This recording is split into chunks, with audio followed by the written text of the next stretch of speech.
पंच प्रधान हो ले जाकर फिर पानी में बसा रहे हैं। हम लोग पानी में नहीं जाएंगे, पहले हम इसमें जहर खा के और फांसी लगा के मर जाएंगे। इतनी उम्र तो नदी में रहते रहते गुजर गई, अब फिर भी नदी में जाए तो उन बच्चे लेकर के हरहा लेकर के परेशानी बीतती है इतनी कि तो उन खाने की रोटी भी नहीं मिलती है। अब बताइए दूरनाथ पूरा कटने लगा।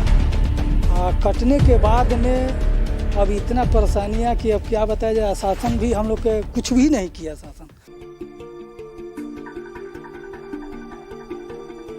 नमस्कार, मेरा नाम वसीम है। इस वक्त मैं बहराइच के मोतीपुर तहसील अंतर्गत चहलवा में हूं और यहां पे प्राथमिक विद्यालय है चहलवा का, वहीं पे हम लोग मौजूद हैं और मेरे साथ कुछ ग्रामीण हैं। ये दूधनाथ पुरवा के ग्रामीण हैं जिनकी ज़मीनों को, कृषि योग्य जो ज़मीनें थी उनको भी, खेत खलिहान को, उनके जो रिहायशी मकान थे, जो छप्पर थे, वो सब धीरे धीरे करके नदी के कटान में डूबते चले जा रहे हैं। अस्थायी तौर पे यहाँ पे प्रशासन ने इन लोगों को इस विद्यालय में रोका है ताकि कोई जनहानि ना हो, इस वजह से यहाँ पे रोका गया है। कल हमने दूधनाथ पुरवा के उस इंसान से बात किया था जिनके नाम पे दूधनाथ पुरवा को बसाया गया था। आज उनके क्षेत्र के लोग यहाँ पे इस स्कूल में हैं। आइए इनसे बातचीत कर लेते हैं कि आखिर क्या माजरा था, किस तरह से नदी ने इनके ज़मीनों को काटा, इनके जो रिहायशी इलाके थे उनकी ज़मीनों को काटा और ये लोग यहाँ पे रहने को मजबूर हैं। नाम क्या है आपका? जी, मेरा नाम घनश्याम है। घनश्याम जी सर। उम्र कितनी है आपकी? उम्र 36 साल लगभग होगी सर। 30 साल। जी सर। तो आप दूधनाथ पुरवा में जन्म से ही रहते हैं आप? जी सर, काफ़ी पहले से। काफी पहले जी। कितने बच्चे हैं आपके? जी, मेरे बच्चे 4 हैं। 4 बच्चे हैं। जी। क्या हुआ था, कैसे नदी ने आप लोगों के? पहले शुरुआती दौर पे पानी बहुत तेज बढ़ा और पानी के अंदर अंदर ही कटान बहुत तेज हो गई और अंदाज़ा नहीं लगा पाए हम लोग कि नदी हम लोगों के करीब में आ गई, क्योंकि पूरा पानी भरा हुआ था। पानी घटा तो करार बिल्कुल घर के नज़दीक दिखी और हम लोग नदी पहले से भी तो आसपास रही होगी? पहले से घर से कितना दूरी था? 3 किलोमीटर दूरी पर थी। घर से 3 किलोमीटर दूरी था। जो आप लोगों का बस्ती है उससे 3 किलोमीटर? हाँ, 3 किलोमीटर अनुमान था, इतना दूरी नदी था। पहले हम लोग खेत वोत में जाते थे तो नदी दूर थी, पानी बढ़ा और उसमें कटान जारी हो गई। यानी 2-2.5 किलोमीटर 3 किलोमीटर नदी ने जमीनें हाँ, काट दिया सर, बिल्कुल। आप लोगों के करीब आ गया? करीब आ गया। तो आप लोग यहाँ पे कैसे पहुँचे? अब यहाँ काफ़ी नज़दीक होने आने लगी और सामान कहाँ रखे कैसे होके तो सूचना मिला कि आप लोग स्कूल में चलिए। तो हम लोग किसी तरीके से अपना जान बचा के थोड़ा बहुत सामान निकाल के लेके यहाँ स्कूल में रुके हुए हैं। यहाँ पे स्कूल में? जी सर। बहुत सारे लोग अपने मंडई वगैरह को उजाड़ करके भी, छप्पर जो उन्होंने बनाया था, चाहे वो टिन शेड का रहा हो, उसको उजाड़ करके भी लेके आए हैं। ठीक है, तो यहाँ पे कुछ लोग हैं ऐसे? हाँ है। सामान टीन सारा कुछ आया। से बात करें, क्या नाम है आपका? ब्रिजलाल। ब्रिजलाल, आप बताइए किस तरह का क्या हुआ था कि आप लोग यहाँ पे आए? अरे हम लोग की तो दिक्कत बहुत लंबा हो गया ना ये। अब बताइए दूधनाथ पूरा कटने लगा। कटने के बाद में अब इतना परेशानियाँ कि अब क्या बताया जाए। शासन भी हम लोग के कुछ भी नहीं किया शासन, और जो भी ज़मीनें शासन दे रही है वो पानी में ही दे रही है। तो बताइए हम लोग उस पर एग्री नहीं है, बल्कि वो अपने आप रखें। तो आप लोग रहेंगे कहाँ पे? तो फिर रहेंगे कहीं? स्कूल नहीं छोड़ेंगे हम लोग। स्कूल नहीं छोड़ेंगे ना, यहीं आत्महत्या कर लिया जाएगा बस। तो जो जमीन खाली है वो जिला प्रशासन या तहसील प्रशासन कह रहा है वहाँ पे पानी भरा हुआ है। जी, पानी ठीक है, भरा है। हाँ। तो वो उनका कहना है कि बाकी अन्य जगह पे कहीं जमीन नहीं खाली है। नहीं है, क्यों नहीं? वो विवादित है, उसका केस मुकदमा। विवादित तो सारी जमीनें चहलवा की है। हाँ, डीएम साहब का है कि सारे खारिज करना मेरा काम है। मुकदमा हाई कोर्ट है या स्टे है, खारिज तो मैं करूँगा ना। हाई कोर्ट का मुकदमा भी हाँ बोले थे ये। हाँ कहे थे। किससे कहा था उन्होंने? अरे यहाँ पूरे फील्ड में कहे, पब्लिक के साथ। हाँ, हमें करना है खारिज ना, एसडीएम साहब को करना है। हाँ। हमारे साथ कुछ महिलाएं हैं, उनसे बातचीत करते हैं और जानते हैं कि किस तकलीफ से वो गुजर रही हैं।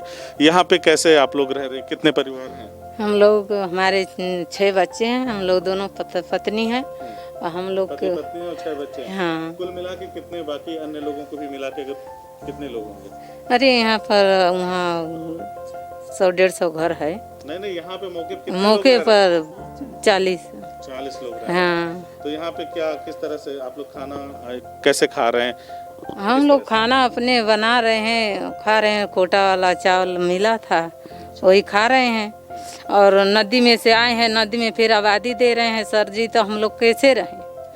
हम लोग नदी में नहीं रह सकते हैं। हम लोग आए हैं उस तरफ से होके, कल गए थे वहाँ पे, तो वो पानी लगा हुआ है। हाँ, पानी उसमें कमर भर है, हम लोग कहाँ वहाँ रह पाएंगे? वो पानी जब लौटेगा कुछ दिन बाद, महीने भर? नहीं, नदी करीब आ रही है वहाँ से, थोड़े दूर पर नदी है।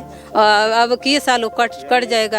यानी कि जो 2-2.5 किलोमीटर काट दिया तो फिर थोड़ा सा दूरी कितना? 400 मीटर है 400 मीटर जी। जहाँ पे कटान हो रहा है वहाँ से 400 मीटर दूरी की है।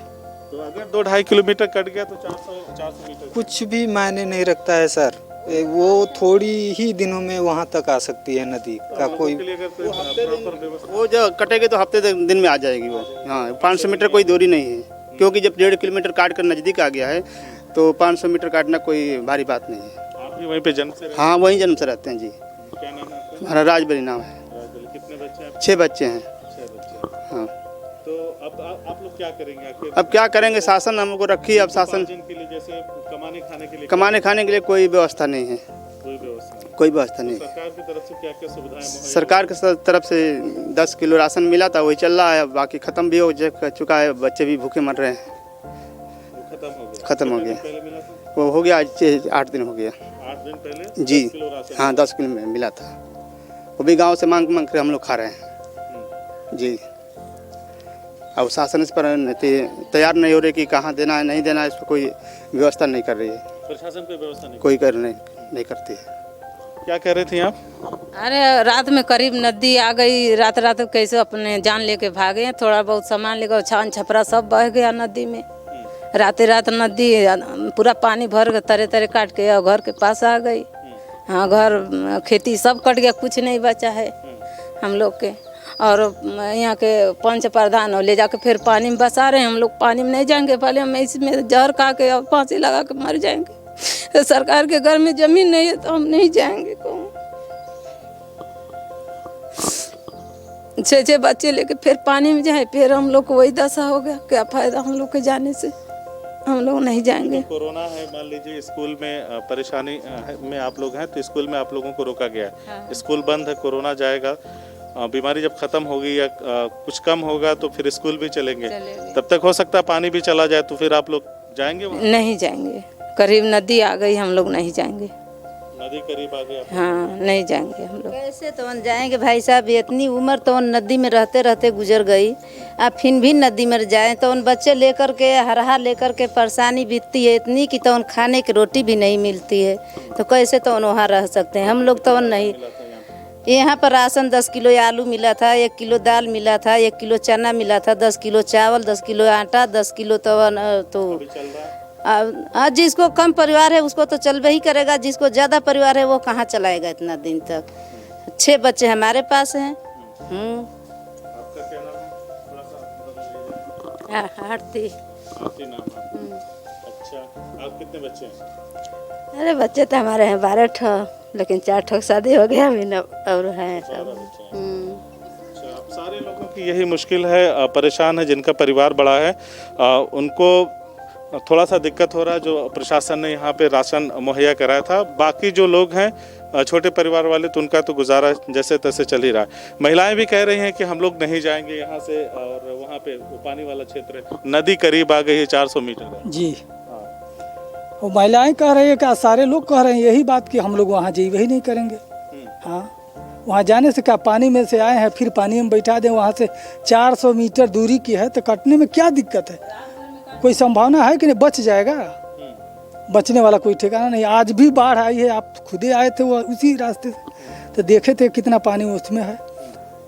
तो वहाँ जाना बेकार है, हम लोग यहीं रहेंगे, विद्यालय नहीं छोड़ेंगे चाहे जिस हालत हो जाए। विद्यालय नहीं छोड़ेंगे। आपका क्या कहना है, कैसे आगे चलेगा? आगे क्या किया जाए सर? पानी के नज़दीक ही फिर आबादी सुनने को मिल रही है, ये बिल्कुल हम लोगों को ठीक नहीं है। पानी कब वहाँ भी 40 साल पहले दूधनाथ जी ने बताया था कि बाढ़ आई थी, सारी ज़मीनें हम लोग की ख़त्म हो गई थी। सरकार ने जो दूधनाथ पूर्वा बनाया उनके नाम पे 40 साल में उस क्षेत्र को वहाँ पे आप लोग आबाद रहे, फिर अचानक से सब कुछ समाप्त हो जा रहा है। जी तो आपका बचपन बीता, जवानी जी। बीती, शादी वगैरह हो गई जी। तो अब क्या महसूस हो रहा है इस वक्त? बहुत कष्ट हो रहा है सर। ऐसा हादसा तो हमने अभी नहीं देखा था। जैसे वो 40 साल पहले जो दूधनाथ जी बताए उस समय हम लोग बहुत छोटे छोटे होंगे, लेकिन ये हम लोगों के जीवन में बहुत कष्टदायी हुआ और सारे बच्चे परिवार सब बिखर गए। हम लोग जो भी जड़ें थी सब कुछ, खेती पाती फसल सारा नुकसान हो गया सर। सारा नुकसान। जी। आप क्या करते हैं? काम क्या सर, थोड़ी बहुत खेती है तो उसमें हम 3 भाई हैं, तो उसमें कैसे होगा, बाहर भीतर काम करके अपना जीवन चलाते हैं। बचा कहाँ है वो, खेती जो था फिर वो कट गया, एक नाम निशान भी नहीं है वहाँ पे, कुछ भी नहीं। कुछ भी नहीं, नाम निशान तक नहीं है। हम लोग की ज़मीन काट करके, गांव काट करके 2 जरी 3 जरी में अंदर चला गया, जंगल का अंदर चला गया है। मेरा नाम शिवचरण है। कितना उम्र है? 25 साल। 25 साल। तो ये जो कटान में आप लोगों की ज़मीनें चल गई, यहाँ पे रहने के लिए मौके पे आप लोगों को रखा गया, एक अस्थायी ज़मीन, मतलब ये अस्थायी विकल्प है। ये ज़मीन आपको जो दिया जा रहा, बता रहे हैं लोग, वो पानी में है, तो आप लोग क्या करेंगे? उसमें नहीं लेंगे हम लोग सर। आप लोग उसमें नहीं लेंगे? नहीं। और क्या करेंगे, उसमें मरने के लिए फिर जाएंगे। अच्छा, अगर नहीं मानते हैं लोग फिर, क्योंकि ज़मीनें जो हैं विवादित बता रहे हैं, तो फिर आखिर होगा क्या? वो तो शासन के उसको तय करेगी नहीं क्या करना है, जनता की उसमें क्या कर सकती है। वो शासन प्रशासन जानेगा कि हमको कहाँ ज़मीन देना है, क्या बसाना है, वो शासन के ऊपर निर्भर है ना। आप लोग क्या मांग करते हैं सरकार? सर मैं ये मांग करता हूँ कि उस करार के ऊपर कहीं भी हमको बसा दिया जाए, फिर हम मजदूरी करके खा लेंगे, बशर्ते मतलब ऊंची जगह पे? ऊंची जगह पे बसा दिया जाए, बस इतना ही रिक्वेस्ट है। जो भी आसपास कोई है ज़मीन जो खाली है या ऊंचाई पे है? अब सर इतनी जानकारी हम लोग नहीं बता सकते। वो सर वो तो सरकार ही तय करेगी कि जानकारी कहाँ पर ज़मीन है, क्या कहाँ है, यहाँ के पंच प्रधान तय करेंगे। हम लोग की जानकारी तो इस बारे में नहीं है, लेकिन पंच प्रधान की जानकारी होगी कहाँ पर है, लेकिन ज़मीन है। ज़मीनें हैं। तो देखा आपने, हमने बात किया दूधनाथ पूर्वा के जो गांव के लोग हैं, यहाँ पे चहलवा के प्राथमिक विद्यालय में अस्थायी तौर पे यहाँ पे इन्होंने शरण ले रखी है या इनको यहाँ पे टिकाया गया है। ये लोग कह रहे हैं कि जहाँ पे हमको ज़मीन दिया जा रहा है मुआवजे के तौर पे कह लीजिए, या फिर से इनको वहाँ से हटा करके हटाना क्या है, नदी तो पूरी तरह से इनकी ज़मीनों को काट रही है, तो इनको दूसरी जगह पे जो बसाने का जो प्रक्रिया है, उनको वहाँ पे रखने की जो प्रक्रिया है, इन लोगों ने बताया कि कमर तक पानी है, उस पानी में कैसे रहा जा सकता है, क्योंकि नदी जो है लगभग 2-2.5 किलोमीटर का क्षेत्र जो है पूरी तरह से काटते हुए दूधनाथ पूर्वा को काट दिया नदी ने। अब 400 मीटर की दूरी पे अगर इनको बसाया जाएगा तो ये खौफजदा है कि हो सकता है कि वो क्षेत्र भी कटान में डूब जाए, बाढ़ के क्षेत्र में आ जाए, नदी उसे भी काट दे। तो रोज़ रोज़ ये 40 साल पहले जो कहानी शुरू हुई थी नदी के कटान की, आज 40 साल बाद फिर इनको लाके वहीं पे खड़ा कर दिया था जहां से इनके जो लोग हैं 40 साल पहले चले थे। तो ये भी खौफजदा है कि जब 40 साल बाद ऐसा हुआ तो फिर 400 मीटर की दूरी पे 3 किलोमीटर 2.5 किलोमीटर की दूरी को अगर नदी ने लील लिया, नदी के आगोश में चला गया, तो 400 मीटर में क्या होगा, ये लोग खौफजदा हैं और कह रहे हैं कि हम इस विद्यालय को छोड़ के नहीं जाएंगे। इनका कहना है कि हम यहीं पे अपने आप को ख़त्म कर लेंगे, आत्महत्या कर लेंगे, इस तरह की बातें कर रहे हैं। हालांकि ये ठीक नहीं है, लेकिन हम इस विद्यालय को छोड़ के नहीं जाएंगे, इनका ये कहना है। नहीं तो हमें किसी ऐसी जगह पे बसाया जाए जो थोड़ा सा ऊंचाई पर हो। अब ये देखना सरकार का काम है कि कहाँ पे इनको रखा जा सकता है, कहाँ पे इनको आश्रित किया जा सकता है, ताकि इनकी ज़िंदगी भी धीरे धीरे पटरी पे लौट सके। अगर आप ये हमारी वीडियो हमारे Facebook page CIB India news पर देख रहे हैं तो हमारे पेज को लाइक ज़रूर करिएगा, ताकि आप तक हमारी सारी खबरें पहुँचती रहें। और अगर आप ये हमारी खबर हमारे YouTube channel CIB India news पर देख रहे हैं तो हमारे चैनल को सब्सक्राइब करिएगा, बेल आइकन ज़रूर दबाइएगा, ताकि इस तरह से जन सरोकार से जुड़ी हुई खबरें, लोगों की मुश्किलों से जुड़ी खबरें आप तक आसानी से पहुंचती रहे। धन्यवाद। CIB इंडिया न्यूज की सभी खबरों को देखने के लिए लाल रंग की बटन को दबाकर चैनल को सब्सक्राइब जरूर करें, घंटी जरूर दबाएं, ताकि हमारी सभी खबरों के नोटिफिकेशंस आप तक पहुंचते रहें।